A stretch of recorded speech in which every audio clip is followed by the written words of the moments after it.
Hi guys, it's Taylor. Welcome to my channel. And happy Valentine's Day! In honor of Valentine's Day, we are going to be talking about CPR certification. If you've been following my channel, you know that I'm in the process of becoming a fitness trainer. Well, exciting news.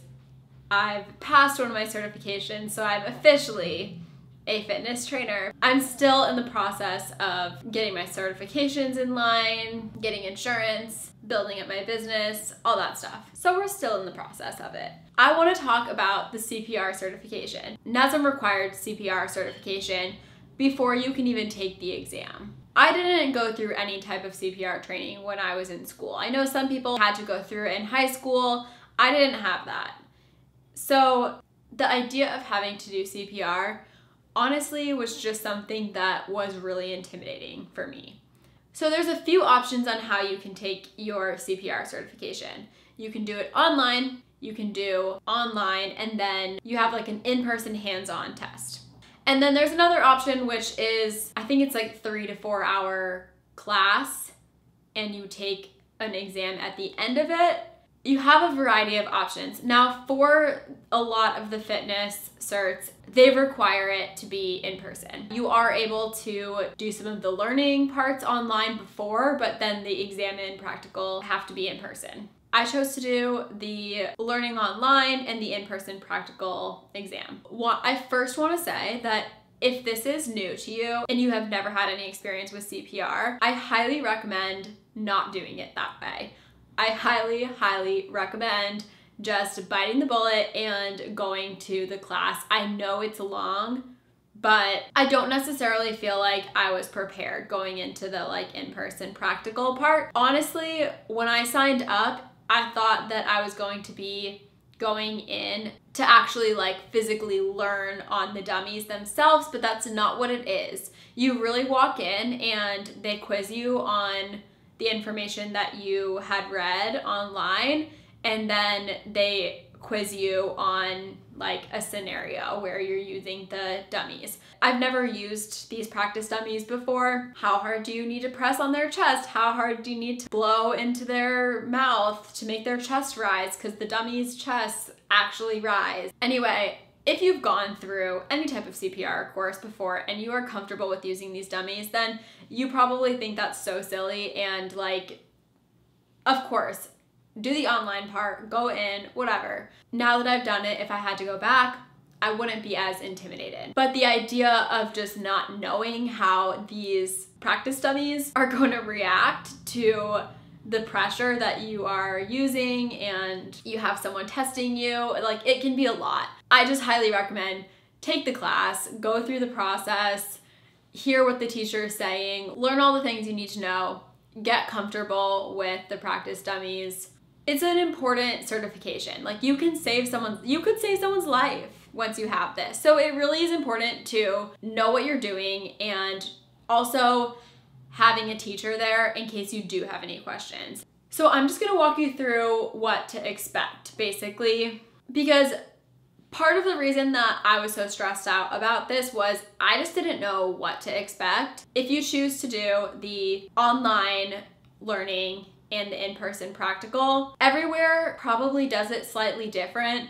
But the first thing that your evaluator is going to do is ask you a few questions around numbers. Know all the numbers you can know. Know the depth of compression for adult versus child versus infant, ratio of compressions to breaths, how many compressions per minute. Honestly, this is something that is always changing and evolving, so by the time you take it, it could be slightly different. So just make sure you check and see what information your guide has. Okay, next, they're gonna walk you through a scenario. So you're going to have the practice dummy lying on the table. It's just gonna be a scenario about how somebody is unconscious and you're on the scene. What do you do? And you just have to walk them through what you would do in that situation. So you're just supposed to know all of the steps, which again, it might be different by the time you're taking it. So take this with a grain of salt, but check to make sure the scene is safe, check to make sure they're breathing, ask someone to call 911 and get you an AED, and then perform the CPR, in which you actually do perform CPR and give the breaths and count out 30 and give 2 breaths and go back and forth until they tell you that you are good and you can stop. My biggest tip is study the information that you're given.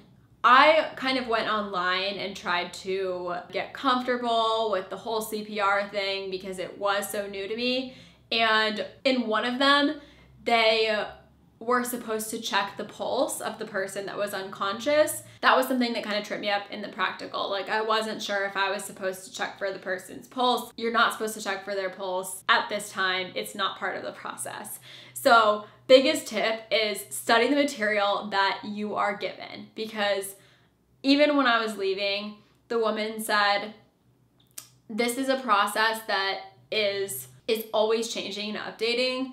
And she even said, like, if you come back at the end of this year and take the exam over again, it's going to be different.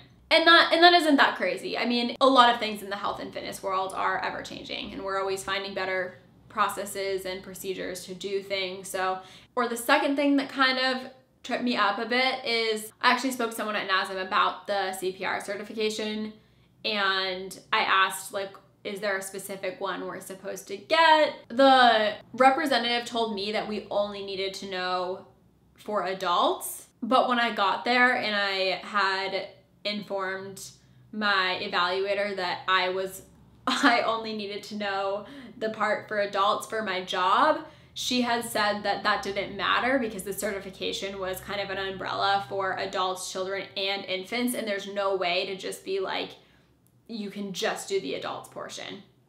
So even if your fitness certification says you only need it for adults, I would double check with whatever CPR certification you are going with, but make sure you are on the same page. I was able to determine this miscommunication about the child and infant skill set before I really got in there and started my exam, so I was able to reschedule the time. It doesn't take you that long to learn all of this information. It's just a matter of, it is serious. It's literally a matter of life or death when you have these certifications. Like, truly, you could save someone's life.